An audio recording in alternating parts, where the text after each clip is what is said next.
নেক আমলের বিনিময় আমার কাছে দোয়া চেয়েছিস, আমি রব তোর দোয়াকে ফিরিয়ে দিলাম না, তোর দোয়াকে মঞ্জুর কবুল করে নিলাম। হে ইবলিস শয়তান সালাম, আমি আল্লাহ পাক আল্লাহ তাআলা তোকে তৌফিক দিলাম, তুই আমার উম্মত আমার বান্দা বান্দীদের শিরা উপশিরায় ঢুকে তুই ধোঁকা দিতে পারবে। হে দুনিয়ার মুসলমান, তবে এখানে একটা পয়েন্ট রয়ে গেছে, আমি একটু পরে বলছি। ভাই আমার দোস্ত, আমার নবীজি সাল্লাল্লাহু আলাইহি ওয়াসাল্লাম বললেন, ইবলিসের পাওয়ার আল্লাহ দিয়েছেন তোমাদের শিরা উপশিরায় ঢুকে ইবলিস শয়তান তোমাদেরকে ধোঁকা দেবে। তবে শোনো আমার উম্মত উম্মতিরা, ইবলিস শয়তানের এই ধোঁকাকে যদি তোমরা অ্যাভয়েড করতে পারো, ইবলিস শয়তানের এই ধোঁকাকে যদি তোমরা এমনি করে ইনভ্যালিড করে দাও, হে দুনিয়ার উম্মত উম্মতিরা, এটা হবে ইবলিসের সাথে একটা যুদ্ধ, ইবলিসের সাথে একটা লড়াই। হে আমার গুনাহগার উম্মত উম্মতিরা, আমি রাসূলুল্লাহ জানিয়ে দিলাম, যেমন দ্বীনের জন্য ইসলামের জন্য একটা জাতি আর একটা জাতির সাথে লড়াই করে ইসলামকে বাঁচানোর জন্য, কোরআনকে বাঁচানোর জন্য, দ্বীনকে বাঁচানোর জন্য, যেমন এখন বাইতুল মুকাদ্দাসকে বাঁচানোর জন্য। ভাই আমার দোস্ত আমার, ইসরায়েল এবং ফিলিস্তিনের যে লড়াই হচ্ছে, এই ফিলিস্তিনের যে আমার ইমানদার ভাইয়েরা আল্লাহর ঘর বাইতুল মুকাদ্দাসকে লড়াই করে তারা তাদের হিফাজতে নিচ্ছে, কারণ কোরআন বলেছে আল হাফিজুনা লিহুদুদিল্লাহ। হে ইমানদারেরা শোনো, হে মুমিনেরা শোনো, অবশ্যই তোমাদের কাছে আমি আল্লাহ আমার দেওয়া মুসলিম ল, যেমন মুসলিম ল হলো কোরআন, মুসলিম ল হলো আমার এই টুপি, মুসলিম ল হলো আমার এই দাড়ি, মুসলিম ল হলো ইমানদারের ঈমান। ভাই আমার দোস্ত আমার, মুসলিম ল হলো আল্লাহ পাকের ইবাদত ঘর, মসজিদে ঘর। হে ইমানদারেরা, এগুলোকে তোমাদেরকে রক্ষণাবেক্ষণ করা, এটা হলো মুমিনদের দায়িত্ব। ভাই আমার দোস্ত আমার, এই মুমিনদের দায়িত্ব এড়াতে, এই মুমিনদের দায়িত্বকে বজায় রাখতে, ভাই আমার দোস্ত আমার, ফিলিস্তিনের আমার ঈমানওয়ালা ভাইরা তারা আজ ইসরায়েলের সাথে লড়াই করছে। এই লড়াইটাকে আমরা বলছি যুদ্ধ। এই লড়াই যারা ঈমানদার পক্ষ যারা এমনি করে শহীদ বরণ করছে, আমরা তাদেরকে এই যুদ্ধের শহীদের খাতায় তাদের নামটা লিখছি। বিশ্বনবী আমার বললেন, যারা এমনি করে এই জিহাদের ময়দানে লড়াই করে গাজী হয়ে ফিরছে তাদেরকে মুজাহিদ বলা হয়। বিশ্বনবী আমার বললেন, ফজরের নামাজের সময় ইবলিস শয়তান তোমাকে ধোঁকা দিচ্ছে, এই ঠান্ডার মধ্যে বাবা বেরিও না, বহুত ঠান্ডা, দরকার নাই তুমি ফজরটা কাজা পড়ে নিও, বেলাটা উঠলে নামাজ পড়ে নেবে, নামাজটা আদায় হয়ে যাবে। আপনি ইবলিস শয়তানের ধোঁকায় পড়ে গিয়ে নামাজটা কাজা করলেন। ভাই আমার দোস্ত আমার, আর যদি আপনি এটিকে না করে আপনি সাথে সাথে বসে গেলেন, না ইবলিস শয়তান আমার অন্তরের ভিতরে ধোঁকা দিচ্ছে, এমন কথা মনে করে ইবলিস শয়তান থেকে বাঁচার জন্য লা হাওলা ওয়ালা কুওয়াতা ইল্লা বিল্লাহ, ইবলিস আমি তোকে পরোয়া করি না বলে নামাজ পড়তে চলে গেলেন। বিশ্বনবী বললেন, খালি নামাজের সওয়াব নয়, এই সাথে সাথে সাথে সাথে ইবলিসের সাথে লড়াই করে তুমি মুজাহিদের মর্যাদা পেয়ে যাবে।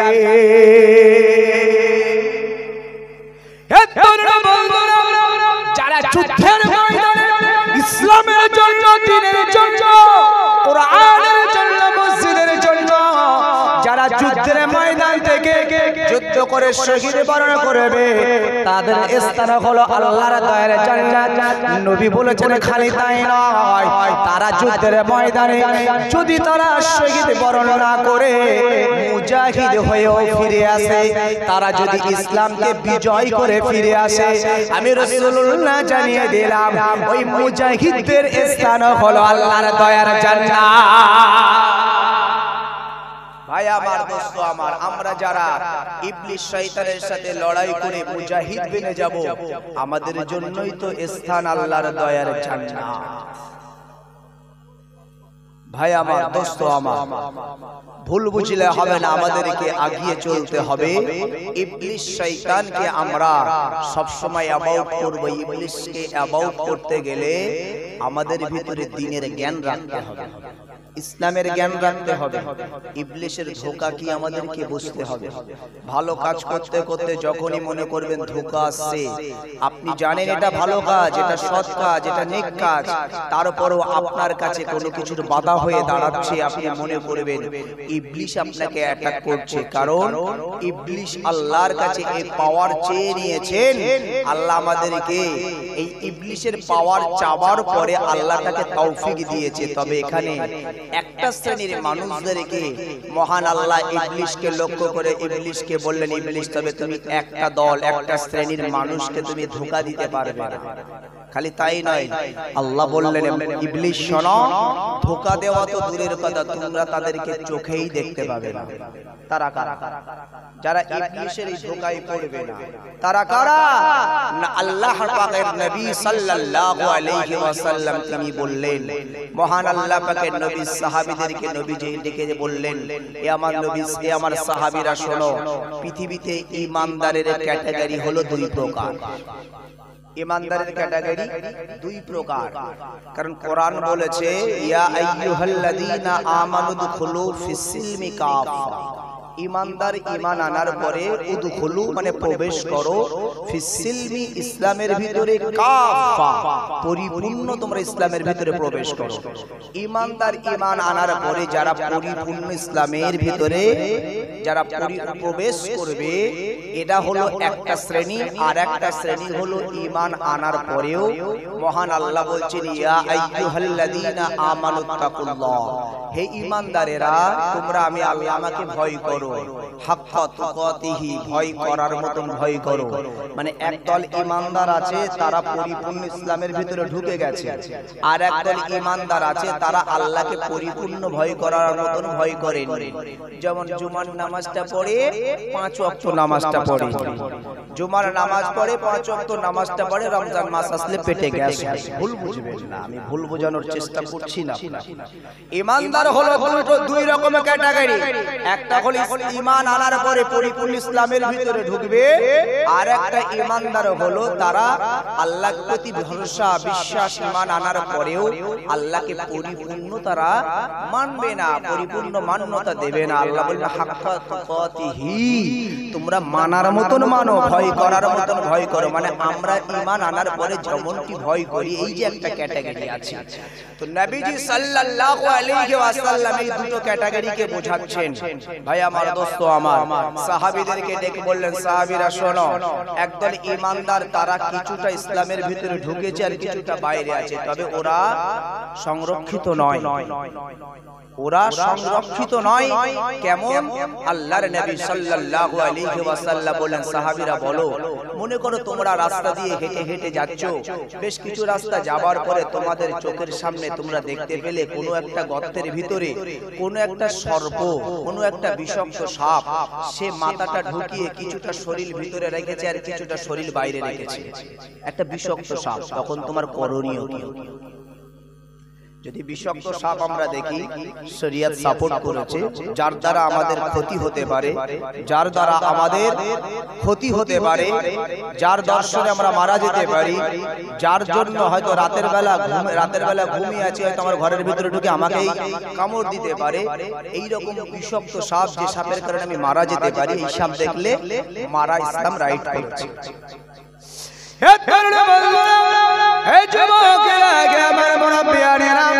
বিশ্বনবী সাল্লাল্লাহু কায়নাত রাসূল পাক সাল্লাল্লাহু আলাইহি ওয়াসাল্লাম বললেন, হে আমার সাহাবীরা শোনো, এবার বলো তোমরা যখন ওই সর্পটাকে দেখবে, এই সর্পটাকে কি মেরে ফেলা সম্ভব?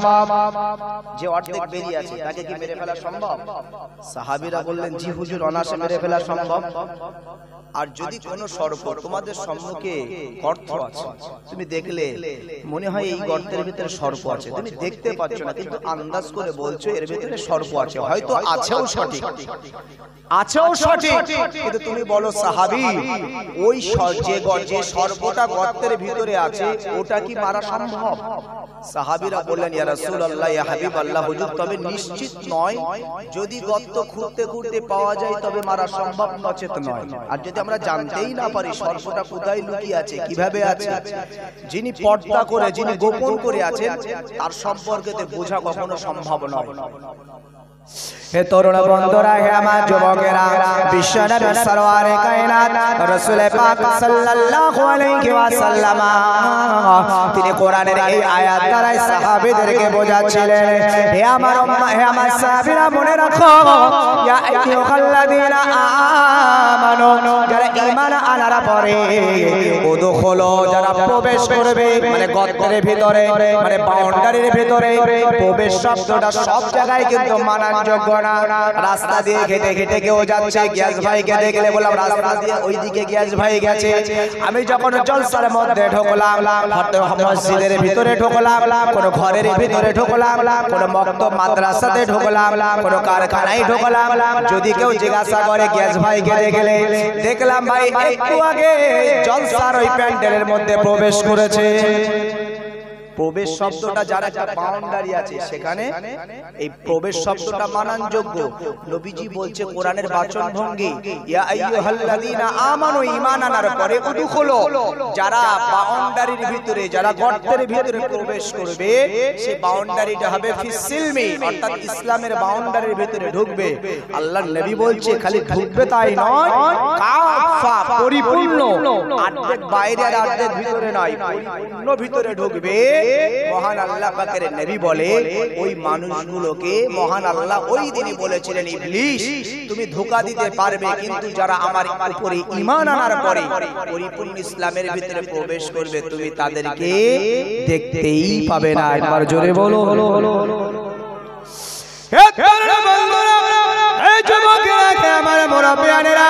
এবার চলুন বিশ্বনবীর হাদিসটা আমরা জানতে চাই।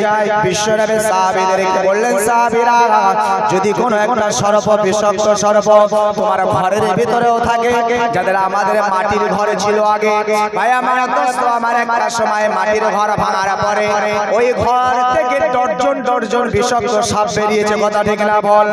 কিন্তু ভাই আমার দোস্ত, আমার ওই সর্প ভেতরে ছিল, ততদিনই মারা পড়ে নাই যতদিন আমরা দেখতে পাই নাই। তাই নবী বলেছে যদি তোমরা ইসলামের বাউন্ডারির ভিতরে থাকো, ইবলিস শয়তান তোমাদেরকে দেখতে পাবে না, অর্থাৎ তোমাদেরকে ধোঁকা দিতে পারবে না। যদি অর্ধেক বাইরে অর্ধেক ভিতরে থাকো, জুমার নামাজটা পড়বে, 5 ওয়াক্ত নামাজটা পড়বে না, নামাজ পড়বে, জুমার নামাজ 5 ওয়াক্ত নামাজ পড়বে, রমজান মাসে রোজা রাখবে, মিথ্যা কথা বলা ছাড়বে না, সুদের সাথে সম্পর্কটা ছাড়বে না, ঘুষের সাথে সম্পর্ক ছাড়বে না, সমাজের প্রতি তোমার অন্যায় অবিচার থাকবে। হে তরুণ যুবকেরা, এরা তো পরিপূর্ণ মানল না। ভাই আমার দোস্ত, আমার নবী বলছে এই সময় ঈমানদারেরা কিছুটা মানে আর কিছুটা বাইরে থাকে, যারা কিছুটা ভেতরে ঢোকে আর কিছুটা বাইরে থাকে। নবীজি সাল্লাল্লাহু আলাইহি ওয়াসাল্লাম বললেন, ইয়া মা সাহাবীরা শোনো, এবার আমি তোমাদের কাছে জিজ্ঞাসা, যদি সর্পটা বাইরে কিছুটা থাকে আর ভিতরে কিছুটা থাকে, ওই সর্পটাকে কি তোমরা মারতে সক্ষম? সাহাবীরা বললেন, জি হুজুর, অনায়াসে। কিন্তু সর্প ওর মাথাটা নিচের দিকে ঢেকিয়ে রেখেছে, তো ও মনে করছে না আমি কাউকে দেখতে পাচ্ছি না, মানে আমাকে কেউ দেখতে পাচ্ছে না। নবীজি বললেন, আমার এক শ্রেণীর উম্মত আছে, তারা হয়তো জুমার নামাজটা পড়ে, ওরা লোকে জিজ্ঞাসা করলে বলে ভাই নামাজ পড়ো, বলছে ওরে বাবারে জুমার দিনে আমার যত অভাবী যা, আমি জুমার নামাজ ছাড়ি না, কথা ঠিক না বল? মানে ওর কাছে ওর নজরে জুমার নামাজটাই খালি ইবাদত, জুমার নামাজটাই হলো ঈমান আনার পরে কাজ, এছাড়া আর কিছু নয়। ওই জন্য ভাবে নামাজ আমি জুমার নামাজ পড়ছি, আমি একেবারে ইসলামের ভিতরে পুরোপুরি রয়েছি, কথা ঠিক না বল? ভাই আমার দোস্ত, আমার ভুল বুঝবে। বিশ্বনবী আমার বললেন, এ আমার সাহাবীরা বলো, সর্পটাকে তোমরা মারতে চাও, কিভাবে তোমরা মারবে? সাহাবীরা বললেন, ইয়া রাসূলুল্লাহ, ইয়া হাবিবাল্লাহ, ওই সর্পটার বাইরে যে অংশটা বেরিয়ে আছে, আমরা যদি ওই বিষাক্ত সর্পটার বাইরের অংশটা মেরে মেরে মেরে মেরে ওটাকে যদি প্রথমত দুর্বল করে দিতে পারে, তারপরে আমরা হয়তো ল্যাস ধরে টানবো, বার হলো ভালো, আর না হলে আস্তে আস্তে খোঁড়বো আর বার করবো আর মারবো। এইভাবে একটা সময় গর্ত থেকে পুরোপুরি বার করে মেরে ফেলা এটা আমাদের জন্য স্বাভাবিক। ভাই নবীজি বললেন, হে আমার সাহাবীরা শোনো, পৃথিবীতে যারা ইসলামের কিছুটা ভিতরে ইসলামের কিছুটা বাইরে রয়েছে, ইবলিস শয়তান ওই বাইরের অংশে ধোঁকা দেবে, ওই বাইরের অংশে ধোঁকা দেবে। এবার আমি আপনাকে পরীক্ষা স্বরূপ একটু বলি।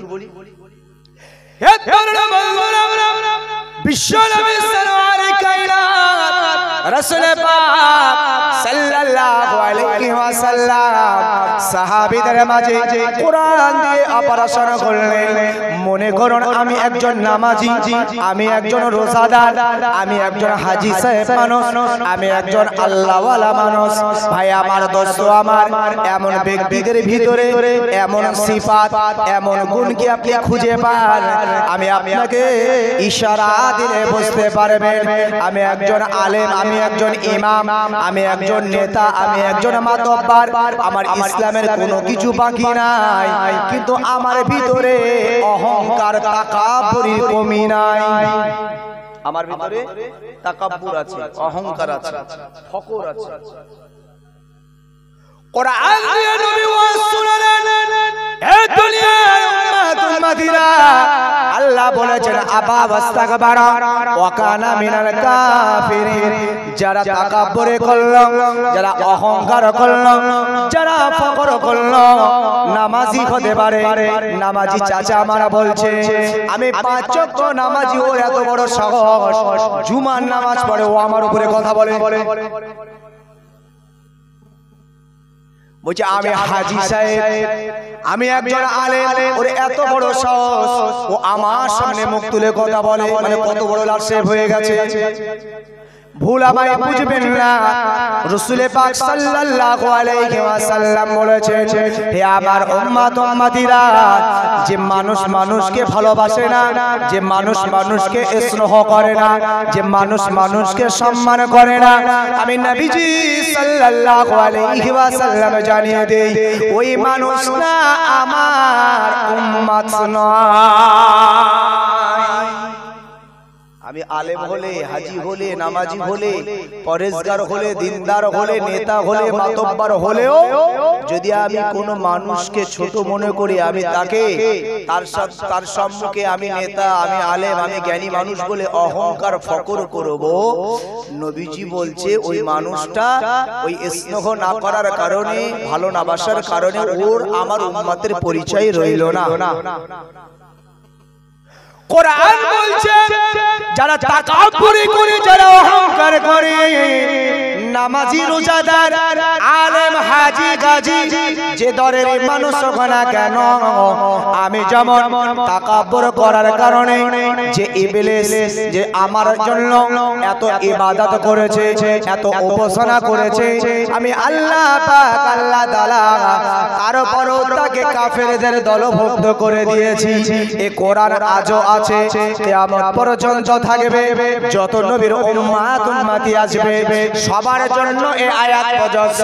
পৃথিবীতে যারা আমরা অহংকার করব, তাকাব্বুরি করব, ফকর করব, আল্লাহ আমাদেরকে কাফেরদের দলভুক্ত করে দেবে। ভাই আমার, দোস্ত আমার, তাহলে ভিতরে আপনার আমল আছে, ইবাদত আছে, রোজা আছে, দান আছে, খায়রিয়াত আছে, তারপরও আপনার ভাই আমার, দোস্ত আমার, তাকাব্বুরি করার কারণে সমস্ত নেক আমলগুলি বরবাদ হয়ে গেল। দরুদ শরীফ আল্লাহুম্মা।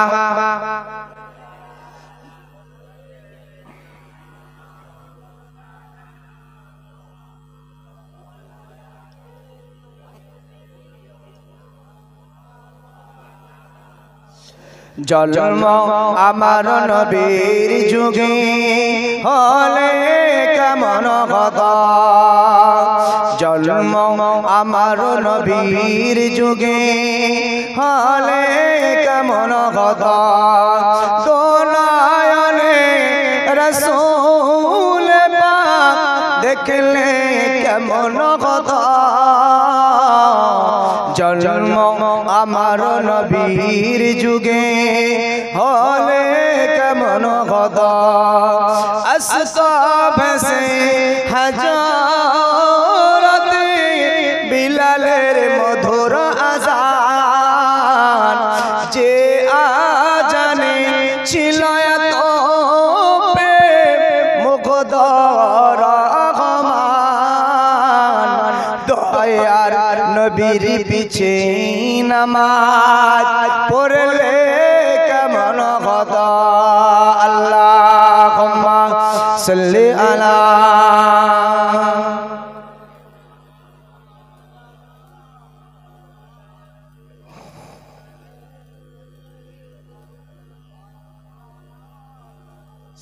ভাই আমার দোস্ত আমার বিশ্ব নবী সরওয়ারে কায়নাত তাই তিনি আমাদেরকে বুঝিয়েছেন নামাজি হয়ে যাও রোজাদার হয়ে যাও হাজী হয়ে যাও তাকাব্বুরটা ছেড়ে দাও অহংকারটা ছেড়ে দাও মিথ্যাটা ছেড়ে দাও সুদের সম্পর্কটা ছেড়ে দাও ঘুষের সম্পর্কটা ছেড়ে দাও ইসলামের ভিতরে আছে তুমি সুদ খেও না ঘুষ খেও না তাকাব্বুরি করো না ভাই আমার দোস্ত আমার বিশ্ব নবী সরওয়ারে কায়নাত এই আয়াতের তরজমা দিতে দিতে তিনি আমাদেরকে বললেন হে হে আমার আল্লাহ পাকের গোলামেরা শোনো মহান আল্লাহ পাকের আয়াতে আমাদেরকে আর এক ধাপ আগিয়ে বললেন কারণ তোমরা যদি কিছুটা মানো আর কিছুটা ছেড়ে দাও হে আমার উম্মত উম্মতিরা ওয়ালা তাত্তাবিউ খুতুওয়াতিশ শয়তান তোমাদের কাছে তোমাদের সম্মুখে রয়েছে আল্লাহ পাকের বিতাড়িত শয়তান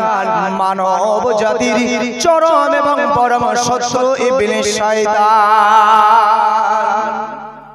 হে তরুণ বন্ধুরা আল্লাহ ডেকে বললেন কেমন তোমাদের শত্রু কেমন তোমাদের বন্ধু আমি আল্লাহ আয়াত দ্বারা জানিয়ে দিলাম না না না ইবলিস শয়তান ইন্নাহু লাকুম আদুউম মুবিন না না নিশ্চিত সে হলো তোমাদের চরম এবং পরম দুশমন যখন তোমরা কিছুটা বাইরে থাকবে যেমন দুনিয়ার সর্পকে মারা সম্ভব নবীজি বললেন আমি রাসূলুল্লাহ জানিয়ে দিলাম যদি মানুষ দেখতে না পায় আলাদা ব্যাপার যদি দেখতে পাই আপনি আপনার এমনি করে বিষধর সাপ এমনি করে তারা মারতে সক্ষম যারা ঈমানের কিছুটা মানে আর কিছুটা মানে না নবীজি বলছে ওই ধরনের মানুষদেরকে ইবলিস ধোঁকা দিতে দিতে তাকে একদিন ধ্বংস করে দেয় ভাই আমার দোস্ত আমার এবার কোরআনের অন্য আয়াত দ্বারা আমরা যদি একটু বুঝতে চাই কোরআন শরীফে আল্লাহ বললেন আফাতুমিনুনা বিবাদিল কিতাব ওয়া তাকফুরুনা বিবাদ হে দুনিয়ার মানুষ শুনে রাখো আল্লাহ পাকের এই কিতাব অর্থাৎ কোরআন আল্লাহ পাকের দেওয়া যে বিধান আল্লাহ পাকের দেওয়া যে হুকুম এই হুকুমের মধ্য থেকে তোমরা কিছু হুকুম মানবে আর কিছু হুকুম তোমরা ছেড়ে দেবে আমি আল্লাহ পাক কোরআন দ্বারা জানিয়ে দিই আফাতুমিনুনা বিবাদিল কিতাবি ওয়া তাকফুরুনা বিবাদ ফামা জাযাউ মান ইয়াফআলু যালিকা এই ধরনের বান্দা যারা আছে কিছু মানে আর কিছু মানে না ইল্লা খিজিউন ফিল হায়াতিদ দুনিয়া ওই মানুষগুলো দুনিয়াতেও শান্তিতে থাকতে পারে না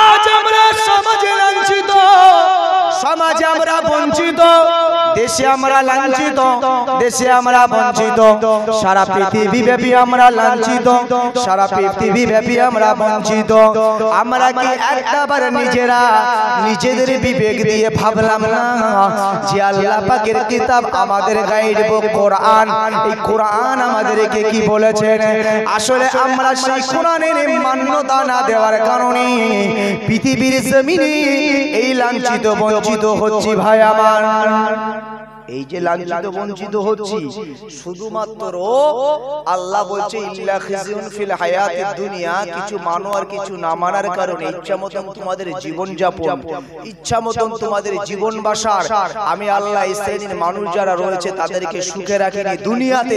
তার কারণ হলো যে তারা আমি আল্লাহ আমাকে পরিপূর্ণ মানে না, তারা আমি আল্লাহ ঈমান আনার পরে ইসলামের ভিতরে পরিপূর্ণ প্রবেশ করেন নাই বিধায় আমি আল্লাহ তাদেরকে এইভাবে দুনিয়াতে আমি আল্লাহ তাদেরকে লাঞ্ছিত বঞ্চিত করছি। ভাই আমার, দোস্ত আমার, আমরা যদি বিশ্ব নবী থেকে শিখি, বিশ্ব নবীকে যদি মডেল বানাই, আমরা দেখতে পাবো এক একজন নবীর সাহাবীরা তারা বিশ্ব নবীর সংস্পর্শে এসেছেন, বিশ্ব নবীর কাছাকাছি এসেছেন।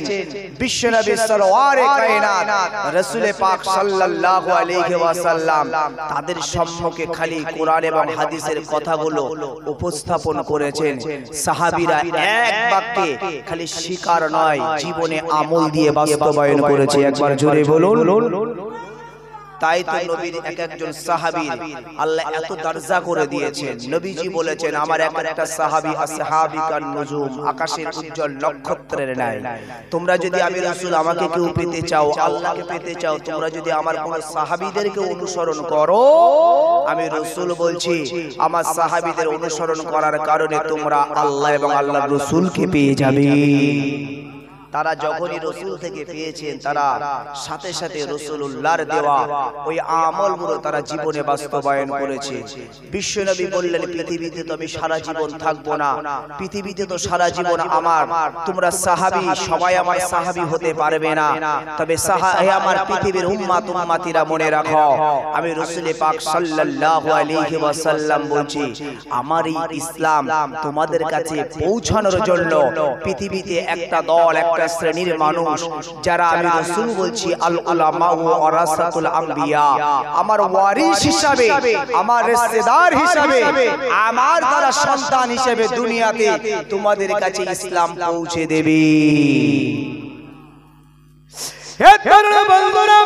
বিশ্বনবী সরওয়ারে কায়নাত রাসূল পাক সাল্লাল্লাহু আলাইহি ওয়াসাল্লাম সাহাবীদের কাছে একদিন বললেন সাহাবীরা আমার কাছে কোরআনের আয়াত নাযিল হয়েছে। সাহাবীরা বললেন ইয়া রাসূলুল্লাহ ইয়া হাবিবাল্লাহ হুজুর তাড়াতাড়ি আমাদেরকে শোনান। বিশ্বনবী শোনাতে লেগেছেন আউযু বিল্লাহি মিনাশ শাইতানির রাজীম বিসমিল্লাহির রহমানির রহিম কুল্লু নাফসিন যায়িকাতুল মাউত। নবী সাহাবীরা তারা ছিল আরবি ভাষাভাষীর মানুষ। নবীজি যখনই আরবি কথাগুলো বলেছেন সাহাবীরা সাথে সাথে বুঝতে পেরেছেন। বিশ্বনবী সাহাবীদেরকে বললেন হে আমার সাহাবীরা পৃথিবীতে যত মানুষ যত আল্লাহ পাক প্রাণী জগৎকে সৃষ্টি করেছেন, যাদেরকে আমার আল্লাহ প্রাণ দিয়েছেন, এই সমস্ত প্রাণী জগৎ একদিন না একদিন তারা মৃত্যুর স্বাদ গ্রহণ করবে।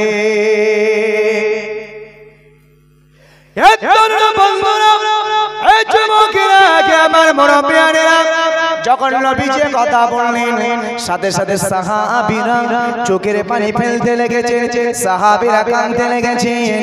বিশ্বনবী জিজ্ঞাসা করলেন ও আমার সাহাবীরা বলো তোমরা কেন চোখের পানি ফেলো, তোমরা কেন কাঁদো?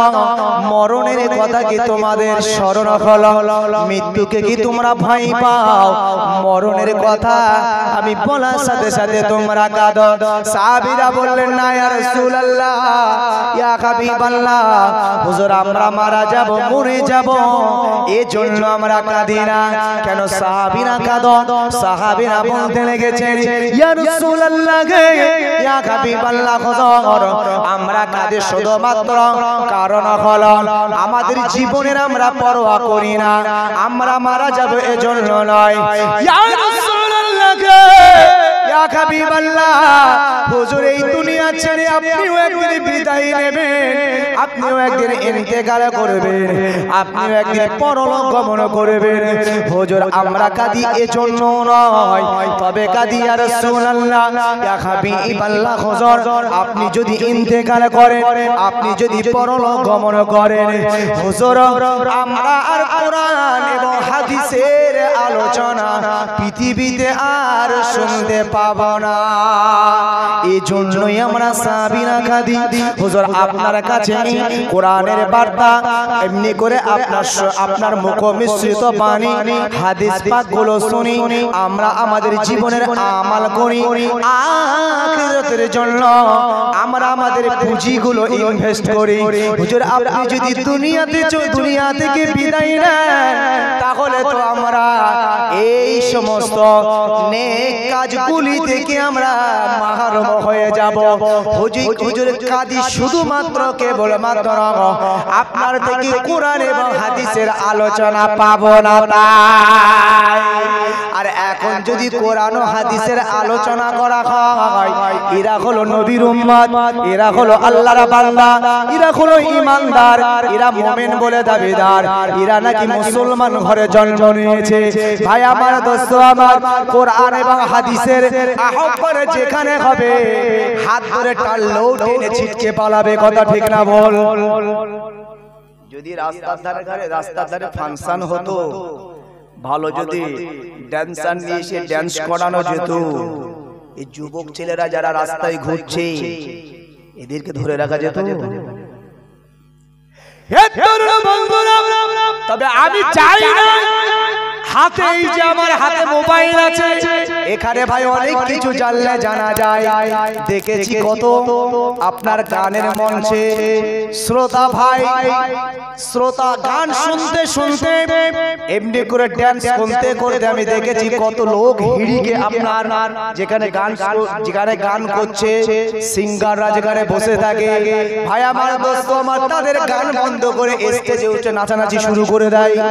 এরা এত আবেগী হয়, এরা আবার বলে আমরা ঈমানদার, এরা আবার বলে আমরা মুসলমান। ভাই আমি বদনাম করছি না, যেটা ঘটনা এটাই তো হচ্ছে। এরা বলে আমরা মুসলমান, এরা বলে আমরা ঈমানদার। নবী সাহাবীরা কোরআন আর হাদিসের আলোকে আলোচনা শুনতে পারবেন না বিধায় তারা চোখের পানি বলছে, হুজুর মৃত্যুশীল আমরা সবাই, মারা যাব সবাই, আপনিও চলে যাবেন, এটা আমাদের কাছে বিরাট কঠিন কোনো বিষয় না, কিন্তু আমাদের কষ্ট হবে এটাই, আপনার কাছ থেকে কোরআন এবং হাদিসের আলোচনা পেতাম, সেটা তো আর আপনার কাছ থেকে পাবো না। এটাই হলো আমাদের জন্য দুঃখ, এটাই হলো আমাদের জন্য বেদনা। বিশ্বনবী সরওয়ার কায়নাত রাসূল পাক সাল্লাল্লাহু আলাইহি ওয়াসাল্লাম, যদি আমরা নবী সাহাবীদের জীবন আদর্শগুলো দেখি, আজ আমরা বর্তমান যুগের সাথে যদি মিলাই, আমরা বলি ভাই সংসারের অভাবের কারণে আমরা অনেক ইবাদত করতে পারি নাই, সংসারের অভাবের কারণে ভাই আমার সুদের ঘরে আমাদেরকে যেতে হয়। ভাই আমার, দোস্ত আমার, বর্তমান যুগ সংরক্ষণে যদি আমরা দেখি, মানুষ আর না খেয়ে কেউ দুনিয়ায় বেঁচে নাই, সবাই খেয়েই বেঁচে আছে, কারোর একবেলা খাওয়া হয় না। এই ধরনের মানুষ আপনার গ্রামে আছে নাকি ভাই? আছে? কেউ নাই। নবীর যুগে, বিশ্ব নবীর যুগে তারা দেখুন তাদের কত অভাব, কত অনটন ছিল, তারপরেও তাদের জীবনে কোনোদিন তারা ইবাদত থেকে পিছু পা হয় নাই। আমি যদি জিজ্ঞাসা করি ভাই নামাজটা কেন পড়ো নাই, বলছে ভাই পরের কাজ করতে হয়, অনেক সমস্যা আছে তাই। যদি মনে করি ভাই সমস্যা আপনার আছে, মেয়েটাও আমি জানি অনেক অনেক অনেক ঈমানওয়ালা নাই, অনেক বেঈমান মানুষ যারা আছে, মুসলমান ঘরে জন্ম, এরা নামাজ পড়লে কটূক্তি করে, বলে কাজে এসেছো তুমি আর তুমি নামাজ পড়ে সময় নষ্ট করবে। ভাই অন্য জাতির ঘরে গেলে আরো বরং নামাজ পড়ার জন্য বলে ভাই ওই জায়গাটা পবিত্র, ওই জায়গাটা পাক, ওই জায়গায় গিয়ে নামাজ পড়ো। এ যুবকেরা, আমার মুরব্বিয়ানেরা, ভুল আমায় বুঝবেন না। আমাদের যদি সত্যিকারের অর্থে যদি কোনো নামাজের, যদি কোনো কাজের জন্য, কোনো কর্মের জন্য যদি নামাজ আমাদের ত্যাগ করতে হয়, ভাই আমার, দোস্ত আমার, আমি মনে করলাম জোহরের নামাজ, আসরের নামাজ, আপনার কাজের কারণে অন্যের কাজ করেন, যার জন্য আপনাকে নামাজ ত্যাগ করতেও হয়।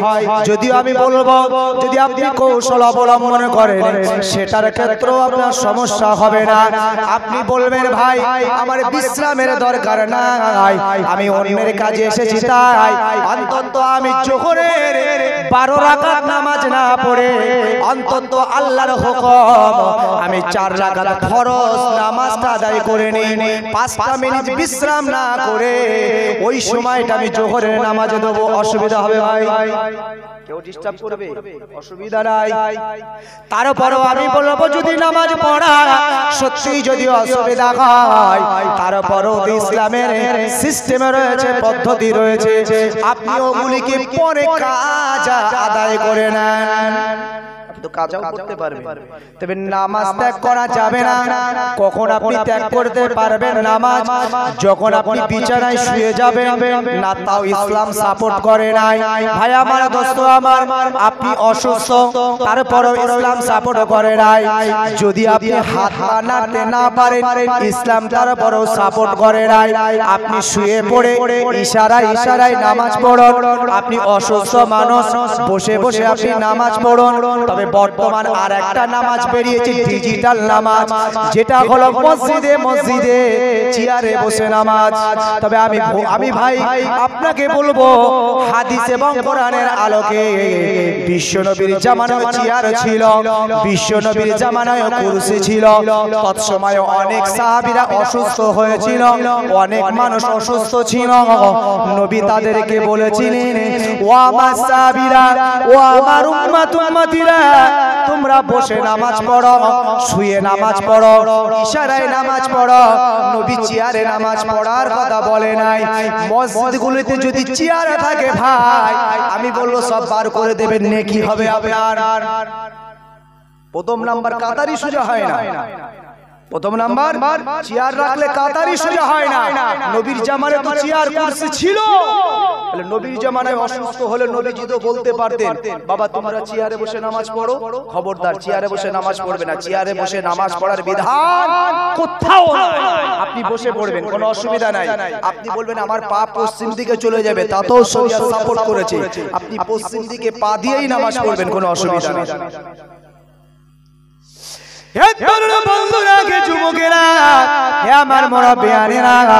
চলুন আমি আবার সেই জায়গায় ফিরে যাব। যদি বলি আমাদের অভাবের কারণে আমরা নামাজ পড়তে পারি নাই, তবে আমি বলবো সে যুগের অভাব আর এ যুগের অভাব এক নয়। এ যুগে না খেয়ে কোনো মানুষ মরে নাই। ভাই আমার, দোস্ত আমার, বিশ্বনবী সাহাবী হযরত আবু হুরায়রা রাদিয়াল্লাহু তাআলা আনহু হুজুর, যে সাহাবী থেকে বিশ্বনবীর সব থেকে বেশি হাদিস বর্ণনা পাওয়া যায়। মহিলাদের মধ্যে সব থেকে বেশি হাদিস বর্ণনা যার থেকে পাওয়া যায়, তিনি হলেন উম্মাহাতুল মুমিনিন, আমাদের সকলের জননী মা, বিশ্বনবীর স্ত্রী হযরত আম্মা জান আয়েশা সিদ্দিকা। মহিলাদের মধ্যে সব থেকে বেশি হাদিস বর্ণনা করেছেন আম্মা জান আয়েশা। আর পুরুষদের মধ্যে সব থেকে বেশি হাদিস বর্ণনা করেছেন নবী সাহাবী হযরত আবু হুরায়রা রাদিয়াল্লাহু তাআলা আনহু হুজুর আমার। তিনি কোন একটা জায়গায় যাবার জন্য রাস্তা দিয়ে হেঁটে হেঁটে যাচ্ছেন। বেশ কিছু রাস্তা যাবার পরে আর তিনি চলতে পারছেন না, পেটটা ধরে মাটিতে তিনি বসে গেছেন। এমন সময় দেখা যায় হযরত আবু হুরায়রা রাদিয়াল্লাহু তাআলা আনহু তার সামনে দিয়ে, ওই রাস্তা দিয়ে বিশ্বনবীর আরেকজন সাহাবী হযরত আবু বকর সিদ্দিক রাদিয়াল্লাহু তাআলা আনহু হুজুর হেঁটে হেঁটে যায়। কেমন সাহাবী এখানে প্রসঙ্গ যেটা আসবে তার উপরে ডিপেন্ড করে আমি আবু বকর হুজুরের একটা চরিত্র আপনাকে বলি। বিশ্বনবী আমার যুদ্ধের ময়দানে যাবেন, সাহাবীদেরকে লক্ষ্য করে বললেন, ইয়া আমার সাহাবীরা আর দেরি নয়, যুদ্ধের জন্য তোমাদের যে যার ঘরে যা কিছু আছে তাড়াতাড়ি তাড়াতাড়ি তোমরা আমি রাসূলুল্লাহ আমার হাতে তুলে দাও, সেগুলো নিয়ে আমি বিশ্বনবী যুদ্ধের প্রস্তুতি শুরু করবা। বিশ্বনবীর একের পর এক সাহাবীরা আছে, ওমর ফারুক এলেন, হযরত ওসমান গনি জিন্নরাইন, হযরত আলী হুজুর এলেন, অন্যান্য সাহাবীরা এলেন। নবী জিজ্ঞাসা করলেন, ওমর বলো কতটা তুমি আমাকে দিয়েছো, কতটা তুমি ঘরে রেখে এসেছো? হুজুর আমি আপনাকে হয়তো ঘরে যা রেখেছি তার অর্ধাংশ আপনাকে দিয়েছি, আর 50% আমার ঘরে রেখেছি। ওমর বলো তুমি কতটা আমাকে দিলে আর কতটা তুমি রেখে এসেছো? হুজুর আমি 40% আপনাকে দিয়েছি, 60% রেখে এসেছি। কোন সাহাবী বললেন, হুজুর আমি 90% আপনার যুদ্ধের জন্য দিয়েছি, বাড়িতে আমি 10% রেখেছি। আবু বকর একটা পুটুলি নিয়ে নবীর হাতে তুলে দিলেন। হে আবু বকর একবার বলো তুমি কতটা আমাকে দিয়েছো আর কতটা তুমি তোমার ঘরে রেখে এসেছো?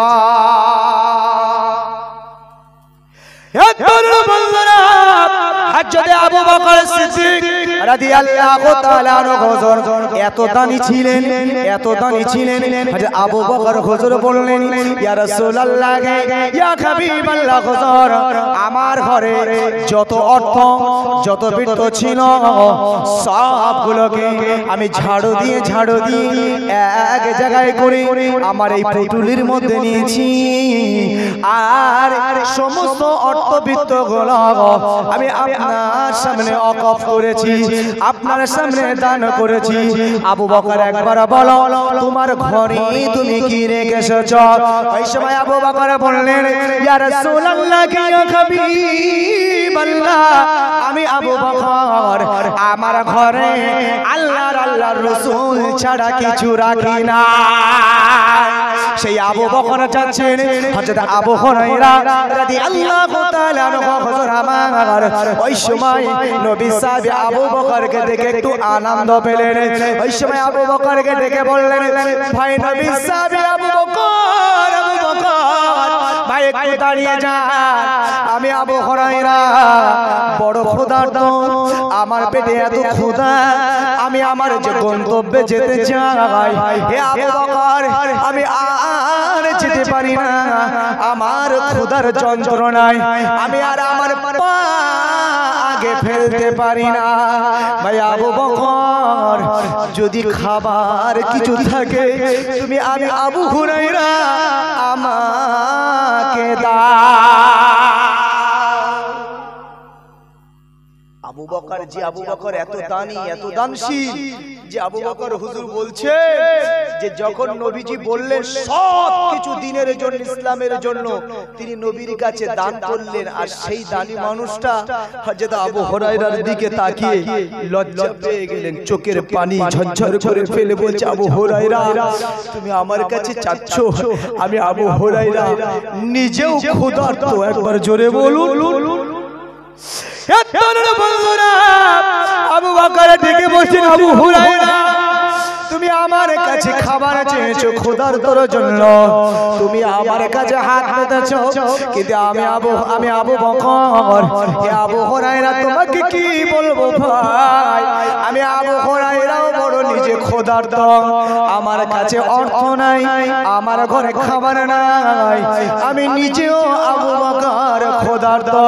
লজ্জায় মুখটা ঘুরিয়ে নিয়ে হযরত আবু হুরায়রা রাদিয়াল্লাহু তাআলা আবু বকর সিদ্দিক হযরত আবু হুরায়রার সম্মুখ থেকে তিনি পলায়ন করেছেন। নবীজি সাল্লাল্লাহু আলাইহি ওয়াসাল্লাম বলেন, পরে দেখা যায় আবার হযরত আবু হুরায়রার সামনে দিয়ে হযরত ওমর ফারুক রাদিয়াল্লাহু তাআলা আনহু হুজুর আসেন। হযরত আবু হুরায়রা এবার মনে মনে ভাবছেন আবু বকরের কাছে পেলাম না, আবু বকর বড় গরিব মানুষ, আবু বকর বড় অভাবী মানুষ, আবু বকরের কাছে খাবার নাই, সে নিজেও ক্ষুধার্ত, হয়তো উমর ফারুকের কাছে হতে পারে, মিলতে পারে। হযরত আবু হুরায়রা রাদিয়াল্লাহু তাআলা আনহু এই সময় উমর ফারুককে দেখে হাতটা উঁচু করলেন, ভাই উমর ফারুক একটু দাঁড়িয়ে যান। হে ভাই উমর ফারুক, আমি আবু হুরায়রা আমার গন্তব্যে আমি পৌঁছাতে চাই, কিন্তু আমি আবু হুরায়রা তো ক্ষুধার্ত, আমি এত ক্ষুধার্ত, আমার পেটে এত ক্ষুধার যন্ত্রণা, যার জন্য আমার শরীরটা এত দুর্বল যে আমি আবু হুরায়রা হেঁটে হেঁটে হেঁটে হেঁটে আমার গন্তব্যে পৌঁছাবো এমন শক্তি আমার শরীরে নাই। হে ভাই ওমর ফারুক, আমি আবু হুরায়রা তোমার কাছে দাবি করি, ভাই যদি খাবার কিছু তোমার কাছে থাকে, আমি আবু হুরায়রা আমার জন্য একটু দাও। ও সোনামানিকেরা, ও যুবকেরা, ও আমার মুরব্বিয়ানেরা, হযরত ওমর ফারুক তিনিও লজ্জিত হলেন, চোখের পানি ঝরঝর করে ফেলে দিলেন। হে ভাই আবু হুরায়রা, হে ভাই আবু হুরায়রা, তুমি আমি ওমর ফারুক আমার কাছে ক্ষুধার যন্ত্রণায়, ক্ষুধার জ্বালায় তুমি আমার কাছে খাবার চেয়েছো। হে ভাই আবু হুরায়রা, আমি ওমর ফারুক কি তোমাকে আমি খেতে দেব? আমি ওমর ফারুক রাদিয়াল্লাহু তাআলা আনহু হুজুর, আমি নিজেই কয়দিন ধরে ক্ষুধার যন্ত্রণা ভোগ করছি, আমার ঘরে এক বিন্দু খাবার নাই। হযরত ওমর ফারুক লজ্জিত হয়ে তিনিও পলায়ন করলেন। এবার হযরত আবু হুরায়রা রাদিয়াল্লাহু তাআলা আনহু হুজুর, তিনি ওখান থেকে যে ফিরে আসবেন এমন শক্তি আবু হুরায়রার শরীরে নাই। এমন তো সময় দেখা যায় ওই রাস্তা দিয়ে বিশ্বনবী সরওয়ার কায়নাত দো জাহানের বাদশা আমার আপনার সুপারিশের কান্ডারি বিশ্বনবী আসছে। হযরত আবু হুরায়রা বিশ্বনবীকে দেখে আনন্দিত হলেন, হায় বিশ্বনবী এই রাস্তা দিয়ে আসে, বিশ্বনবী এই রাস্তা দিয়ে আসে, নবীর কাছে আমি কিছু না কিছু পেয়ে যাব। নবীকে সালাম দিলেন আবু হুরায়রা, আসসালামু আলাইকা ইয়া রাসূলুল্লাহ, আসসালামু আলাইকা ইয়া হাবিবাল্লাহ। হে আবু হুরায়রা, একবার বলো তোমার অবস্থা, তুমি কেন এইভাবে রাস্তার মাঝখানে বসে আছো?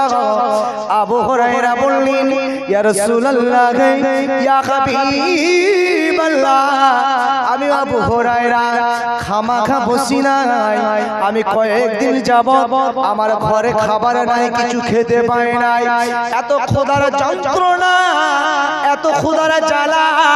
হুজুর আমি এক জায়গায় যেতে চেয়েছিলাম, কিন্তু সেই গন্তব্যে আমার শরীর সাথ দেয় নাই, আমি আর পৌঁছাতে পারি নাই। হুজুর এইখানে জবসব হয়ে বসে পড়েছি।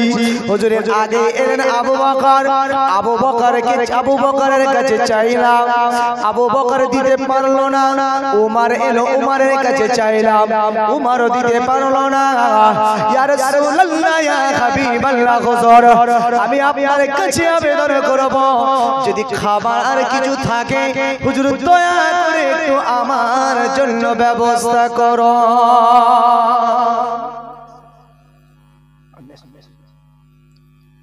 ভাই আমার দোস্ত, নবীজি বললেন আবু হুরায়রা তাড়াতাড়ি ওঠো। নবীজি বললেন আবু হুরায়রা তাড়াতাড়ি ওঠো। আবু হুরায়রাকে নবীজি হাত ধরে তুললেন, বিশ্ব নবী তার কাঁধের উপরে আবু হুরায়রার হাতটাকে নবীজি বললেন, আবু হুরায়রা তুমি আমার কাঁধের উপরে তোমার হাতটা রাখো। আবু হুরায়রা নবীজির কাঁধের উপরে হাতটা রাখলেন। হে সোনামানিকেরা, জওয়ানেরা, হে আমার যুবকেরা, হে আমার মুরব্বিয়ানেরা, আবু হুরায়রা বিশ্বনবীর কাঁধের উপরে হাতটা রাখলেন। নবীজি টুক টুক টুক টুক করে ঘরে চলে গেলেন। ভাই আমার দোস্ত আমার, বিশ্বনবী ঘরের ভিতরে প্রবেশ করলেন। আম্মা জান আয়েশাকে ডেকে বললেন, হে আমার বিবি আয়েশা, আমি ঘরের ভিতরে মেহমান এনেছি, আমি আবু হুরায়রা কিনেছি। আয়েশা বলো, ঘরের ভিতরে খাবার কিছু আছে নাকি? আম্মা জান আয়েশা বললেন, ইয়া রাসূলুল্লাহ, ইয়া হাবিবাল্লাহ, আজকে একদিন নয়, দুদিন নয়, 14 দিন যাবত আমার ঘরের উনান জ্বলে না। ইয়া রাসূলুল্লাহ, ইয়া হাবিবাল্লাহ, হুজুর এটা তো আপনার অজানা নয়। খুদ রাসূলুল্লাহর ঘরে আম্মা জান আয়েশা বলছে 14 দিন উনান জ্বলেনি। হুজুর খালি তো মাঝে মাঝে খেজুর আর পানি খেয়ে আমরা দুইজনাই এই সংসারে যাপন করছি। হুজুর খেজুরও তো আর ঘরে নাই, আপনি তো জানেন। বিশ্বনবী বললেন, হে আয়েশা, আমি আবু হুরায়রাকে ঘরে নিয়ে এসেছি। আমার মাঝে মাঝে আমার সাহাবীরা যখন তাদের ঘরে কোনো খাবার তারা সংগ্রহ করতে পারে, খাবার যখন তারা ব্যবস্থা করতে পারে, ওই সময় তারা আমি রাসূলুল্লাহ আমার ঘরের খবর নেয়। আমি রাসূলুল্লাহ আমার ঘরে খাবার আছে কিনা। যদি আমি রাসূলুল্লাহ আমার ঘরে খাবার না থাকে, এ আয়েশা আমার সাহাবীরা আমার ঘরে উপঢৌকন হিসাবে, হাদিয়া হিসাবে হে আয়েশা আমার ঘরে পৌঁছে দেয়। তাই আমি রাসূলুল্লাহ জানতে চাই, কোন সাহাবী কি এমন উপঢৌকন পাঠায় না? আমি তো জানি আয়েশা আমার ঘরে 14 দিন উনুন জ্বলে না। নবীজির ঘরে 14 দিন উনুন জ্বলছে না, খালি খাজুর আর পানি, খাজুর আর পানি। যদি একটা দিন ভাত না পাই কি অবস্থা হয় ভাই? কষ্টটা আপনি ভাব। নারে তাকবীর, নারে তাকবীর, নারে তাকবীর। সিলসিলায়ে হক মুজাদ্দিদুজ জামান, সিলসিলায়ে হক মুজাদ্দিদুজ জামান জনাব ভাইজান হুজুর কেবলা, জনাব ভাইজান হুজুর কেবলা, পীরনগর দরবার শরীফ। নারে তাকবীর। ভাইজান এখনই আসছেন, যেহেতু আমার কাছে খবর দিয়েছে ভাইজান এখনই আসছেন। আমরা যারা এখন এদিক ওদিকে ছড়িয়ে ছিটিয়ে আছি, আমি প্রত্যেকের কাছে অনুরোধ করব, আপনারা প্রত্যেকেই পাক মাহফিলে চলে আসেন, আপনারা প্রত্যেকেই মজলিসে চলে আসেন। তো যাই হোক ভাইজান যতক্ষণ না আসে ততক্ষণ আমি এই আলোচনাটা একটু আগাই। তো বিশ্বনবী সরওয়ারে কায়নাতের কথা বলার পরে আম্মা জান আয়েশা বললেন, হুজুর অবশ্যই আমাদের ঘরে একজন সাহাবী আপনাকে পান করানোর জন্য কিছু দুধ আমার ঘরে দিয়েছে, কিছু দুধ আপনাকে পান করানোর জন্য আমার ঘরে পাঠিয়েছে।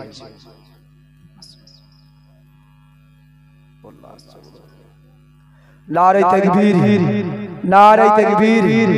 সিলসিলায়ে হক ফুরফুরা শরীফ, সিলসিলায়ে হক ফুরফুরা শরীফ জনাব ভাইজান হুজুর কিবলা, জনাব ভাইজান হুজুর কিবলা, পীরনগর দরবার শরীফ, আওলাদে মুজাদ্দিদ জামান, আওলাদে মুজাদ্দিদ জামান।